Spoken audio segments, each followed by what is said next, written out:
Bir mecliste gördüm de seni. Bir mecliste gördüm de seni. Gözlerinden sezdim de seni. Ну, в народе «Чёль бульбули» назвали, потом в газете писали «Голос Крыма», там «Зимоневи, кидай». Ну, я там сочинял некоторые частушки, там песни там сочинял.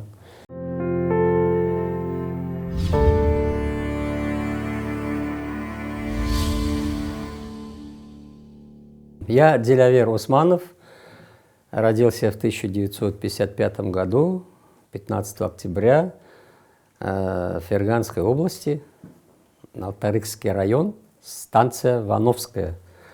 По роду деятельности я считаю себя исполнителем крымско-татарских народных песен. Я всю жизнь этому посвятил. Ну, мне это нравится, я счастливый человек, поэтому служу как бы крымско-татарскому народу, хоть это пафосно звучит, но оно так. Мы переехали уже, когда с Вановского в Фергану, там папа строился, и он на гармонии играл, хромко-гармонию он называл, двухрядная гармонь такая была, русская гармошка. И вот я тоже начал после него пробовать, и что он играл, я тоже начал повторять потом, играть эти частушки русские, потом еще как-то они назывались, казанские какие-то. И вот потом папа и соседи говорят, его надо в музыкальную школу отдать. Аж возможности не было, видимо, у него отдать в музыкальную школу пока. И в 13 лет только, вот 6 лет я играл на гармошке, и в 13 лет только первый класс музыкальной школы пошел. Вот, это я уже был в каком-то, наверное, 6-7 классах. В семье у меня вот мама пела узбекские песни, ну, как бы ее узбечка воспитывала. Мама ее умерла еще там в Крыму. И получается, дед мой, ее отец, мой дед, получается, в тюрьме. Тизешка ее тоже смотреть не могла.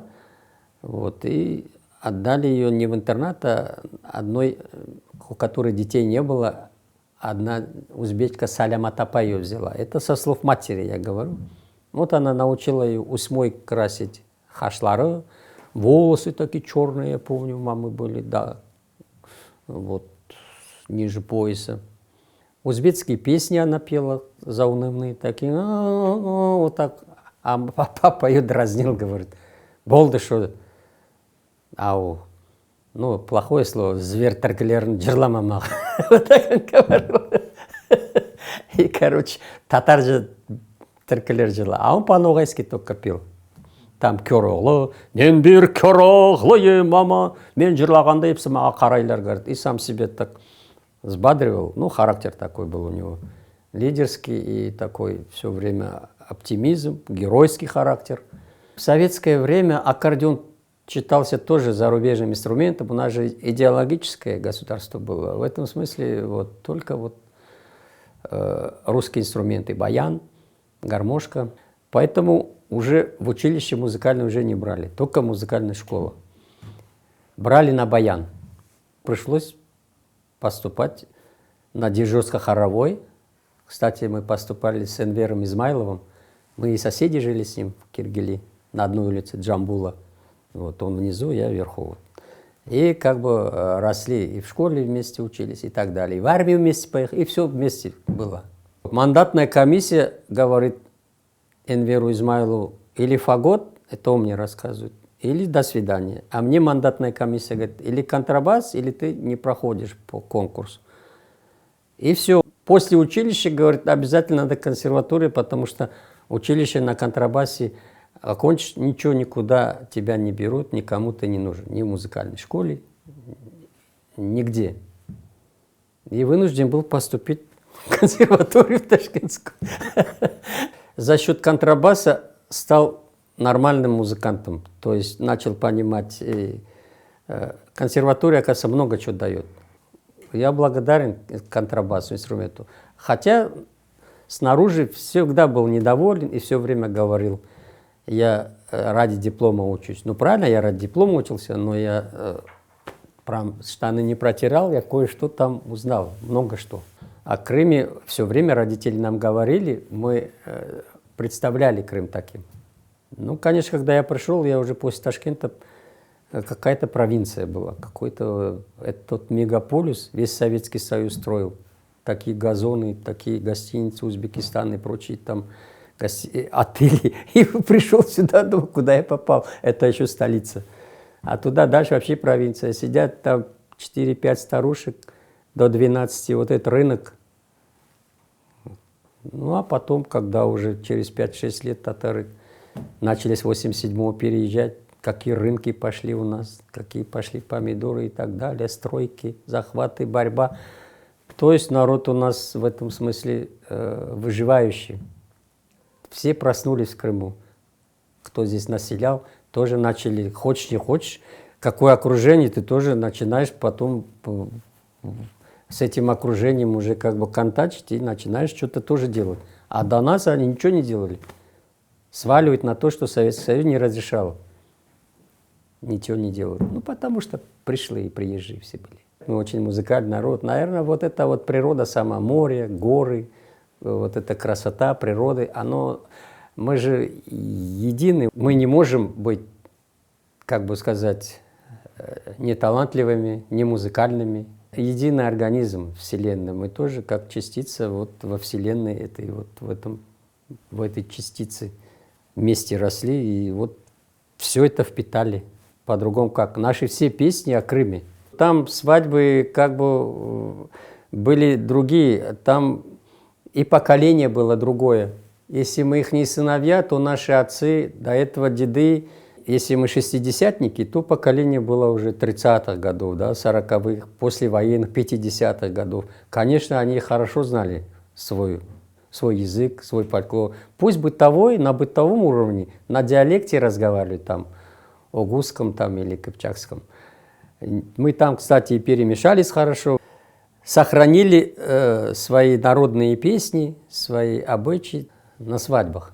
Мы там сохранили. Больше было, если бы не было фольклора, как бы мы сохранили. А вот здесь мы уже как бы совсем по другому пути пошли. Мы уже у себя дома, на родине, расслабились, все это наше, все это само собой разумеется, и вот на этой волне попали мы как бы, и другое поколение главное. Самое главное, вот этот мы, может быть, слабо передали, и вот этот вакуум, который, он все равно заполняется чем-то, этот вакуум полупустой заполнился близкими, родственными нами, вот этими тюркскими, как бы сказать, мелодиями. Вот. В основном на свадьбе же цыганские мелодии были. Вот поэтому румынские, молдавские вот эти цыгане, балканские румели, вот это вот, они близки нам по, как сказать, для свадеб такие зажигательные. Азербайджанские, турецкие. Фольклор вот не популярен, потому что современная музыка, она, естественно, молодое поколение хочет слушать, и оно доступно, интернет доступен. А в том государстве, вот, тоталитарном, было только вот, мир не был раскрыт для нас. Мы в Советском Союзе узко только слушали вот это вот. Поэтому мы еще национально, и благодаря старикам нашим, мы как бы свое национальное еще берегли. И бытовой язык там на диалекте, и свои народные песни, и пластинки у нас выходили. Вот, и хотя одна хайтарма всего была, праздник для нас был, когда они приезжали. Вот в этом смысле как бы мы ограничены, узко, но все равно у нас был вот этот вот народный, как бы сказать, народная песня. А вот здесь мир открылся, столько возможностей, и курс пошел один туда, один сюда, мы все сейчас на распутье, а вот такого, как его, корректирующего, ну, такого вот регулирующего по национальной колее, в смысле, идти. Ну, будь то по культуре, будь то по музыкальной культуре, в смысле национальной школы музыкальной и так далее. У нас только вот один КИПУ университет, благодаря вот Фирзе Якубовичу. Пластинка была белая, Сакина Абандова там пела, я ее еще не понимал, она пела вообще по-другому. по-ялобойском, на южнобережном диалекте. И голос у нее был такой оригинальный, уникальный, другой. А остальные пели все как один, как бы. Ну, отличия, конечно, были. Ну, Эреджепова пела, допустим, по-бахчисарайски, она пела по-ялобойски, Топчи пела и по-ялобойски, и по-бахчисарайски, но такой лирический был голос. Я хочу и степной вариант сделать на диалекте, на этом ладу, и на этих штрихах, посыл. И ялобойский вариант сделать также. Вот. И академический где-то вариант бахчисарайский сделать. 3 манеры пения. Хотя локальный Крым очень маленький, но регионы друг от друга отличались и природой, и пением, и диалектом. Вот это надо все как бы дифференцировать, обособлять. Вот этот диалект южнобережный, вот это море, морской, мягкий посыл, ближе к туркам, азербайджанцам, вот такие там обороты, вот такой лад. И вот такая пение, манера внутренняя, горловая, вот так. А здесь, допустим, степная зона, открытая, широкая, горло более нечастое такое, а такое нечасто, вот так. Вот степное такое, как у киргизов, у казахов. Вот тогда будет отличаться. Это не то, что я разделяю, я наоборот ношу.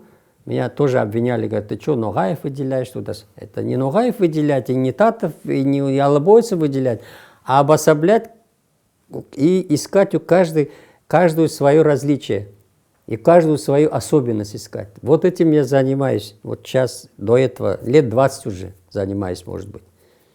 Почему, думаю, все поют одно и то же, одно и то же? Надоело, давайте вот так петь. Я за то, чтобы вот эти краски, вот эти тембра были. Вот у меня если степной тембр, ялобойский тембр мне не подходит, по большому счету. Хотя я пою все, но это как бы универсал. А если каждый будет петь еще кроме универсала, еще отдельно, у него бархатный голос ялобойский, он, конечно, выше будет, чем универсал. В этом смысле надо вот эти вот сейчас как бы более качественное исполнение, более детальное, более глубокое, узкое, узко, но глубоко. Вот такие вещи внедрять уже 21 век. Это в нашем фольклоре, я имею в виду. Но народные песни тоже отобрались естественным отбором через годы. Вот, поэтому у нас, я считаю, народные песни, которые вот сейчас мы имеем в наличии, около 1000. Они все шедевры, я считаю. Просто их надо петь правильно, изучать их, познавать от прошлого поколения. Вот, прошлую эпоху даже можно в этой песне изобразить, когда ты это знаешь, когда ты это послушал, тех стариков. Они эпоху с собой несут, понимаете, как это все интересно. История, эпоха. Этого нет сейчас. Я бы, конечно, хотел вот этот архив, чтобы был, хотя бы на базе КИПУ или ансамбля «Крым», как фольклорный ансамбль. В нашей национальной музыкальной культуре надо внедрять, в первую очередь, это теоретики и композиторы, которые ученые в музыке, понимаете? Вот о чем речь. Та же Эмир, Эльнира Эмир, та же Халитова Мерзия, тот же Джемиль Карик, который вообще занимается узко именно фольклором, традиционной музыкой народной. Вот. Тот же Абдульваб Нариман, вот этот золотой век истории от ханского периода. У нас этого вот такого вот даже обсуждения не было, не говоря уже о том, что мы можем наметить и что делать. Это еще на уровне разговоров. А когда действовать? У меня душа болит, конечно, за национальное. Если взять в национальном музыкальном фольклоре нашу нацию, как малую нацию, мы ассимилируемся, особенно на свадьбах. У всех менталитет музыкантов нормальных, с образованием, свадебный менталитет. Я не знаю почему, может, мы все время выживаем, и мы никак не можем вот эту ограниченность расширить, свой кругозор, сознание, изучать там другие народы. Мы тоже другие народы изучаем тоже узко, с позиции свадебной музыки. Там есть другая музыка у турков, тех же самых, прекрасная. И сонат музыка есть, Там и джазовая музыка есть, там и другие как бы музыки, направления есть. А мы отбираем то, что нам подходит для свадеб наших. Ну, вот это ограниченность в этом смысле, я говорю. Во-первых, он меня в Турцию до пенсии еще приглашал. У Медбей есть один такой там инициативник в Турции, в Анкаре живет. Я говорю, подожди еще 2 года, я на пенсию выйду, потом я приеду. Он считал, что я как знаток национального фольклора должен там организовать ансамбль «Крым Гелишим». Студентов собрать, чтобы они танцевали, потом местных музыкантов собрать, с Крыма музыкантов сколько надо. Он смотрит, что я скажу, то он и делает, короче. И вот. И через 2 года я уже, когда на пенсию вышел, я говорю, вот теперь это можно ехать. И как бы потом в 2019 году я уехал в Анкару по приглашению. Не хотели отпускать. И сервер Какура Саосный, Пикчиев Ибраим Ага говорит, здесь тебя любят, там ты 2 месяца поработаешь, приедешь назад, не едь. Но я говорю, мне надо, я хочу себя попробовать, и, может, что-то заработаю. Конечно, я за заработком поехал. Мне надо было свадьбу детям делать, одному 30 лет, другому 33 года тогда было, сейчас 35, 33, они еще не женаты. Дом старый надо ремонтировать и так далее. Сына потом подтянул младшего туда, на Даре, на Дарбуку. Чисто корыстные цели. А что делать? Я здесь пенсионер.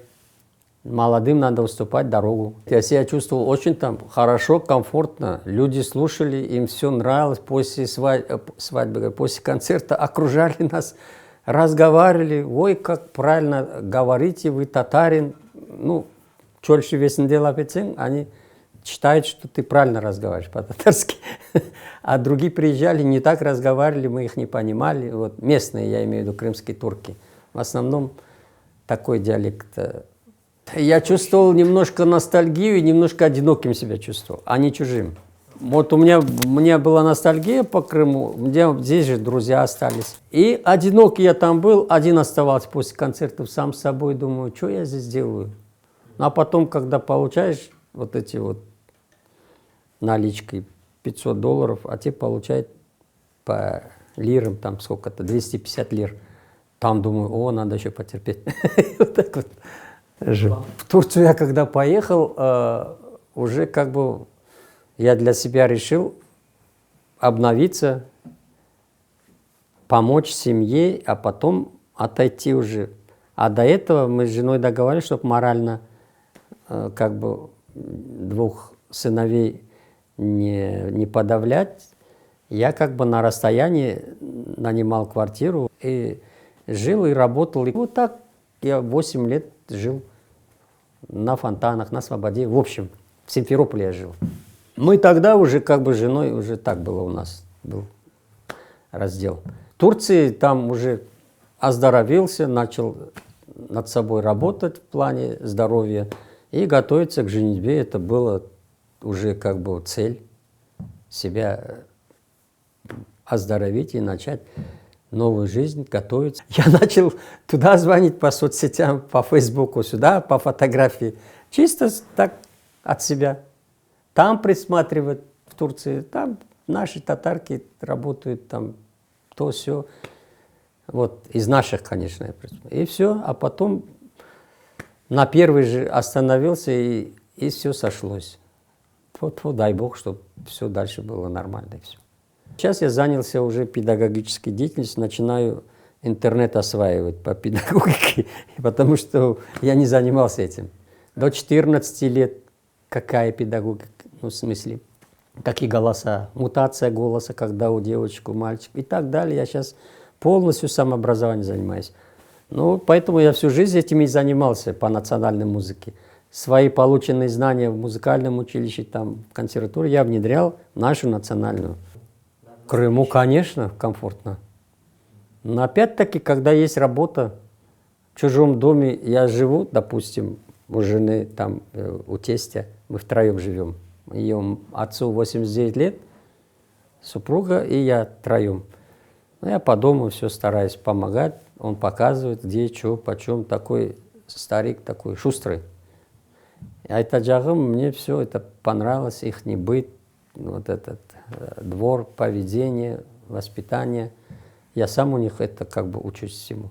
Впервые вновь. Всегда надо стремиться как бы к будущему, к оптимизму. Легче всего вот так молчать, сидеть, а годы идут, жизнь идет, все движется, цивилизация идет вперед, там деградирует или там совершенствует, это уже второй вопрос. И в этом плане, конечно, всегда я надеюсь, что будет культура идти вперед, совершенствоваться, но для этого надо принимать усилия, надо действовать. Я бы, например, старался бы собрать людей и поговорить. Вот Меркес, там есть программа такая, может, другие, круглый стол какой-то выйдет программа. У нас же интеллигенции много образованных людей. В этом смысле мы должны знать, я что подразумеваю интеллигенция, это не внешний же вид, а образование в первую очередь, воспитание. Молодежь, вы же должны к корням возвращаться. Осознанность должна у вас быть. Вы же должны немножко говорить, кто мои родители, кто мои предки, когда они жили в Крыму, какая история у нас была. Мы чем-то отличаемся от других народов. Мы самые, может быть, как вы говорили в начале, на самом деле оно так и есть, самый талантливый народ, хотя все народы великие, я считаю, все нации. В этом смысле вы должны осознать, что мен Крым татарым, значит, мен тамырларым бойердем, значит, мне надо это знать, изучать, передавать. По-другому, как еще нормальный человек может рассуждать? Уехать за границу, это понятно, там расширять кругозор, учиться, совершенствоваться. И ничего плохого в этом нет, наоборот, даже это хорошо. Что здесь недополучили, там получите. Надо вот идти, вот, как все говорят, татары, национальная идея. Фейз Якубович это первый начал говорить, что по пути образования, самообразования, расширения кругозора, сознания, все, вот о чем речь идет. По-другому мы мускульными силами ничего не докажем никому.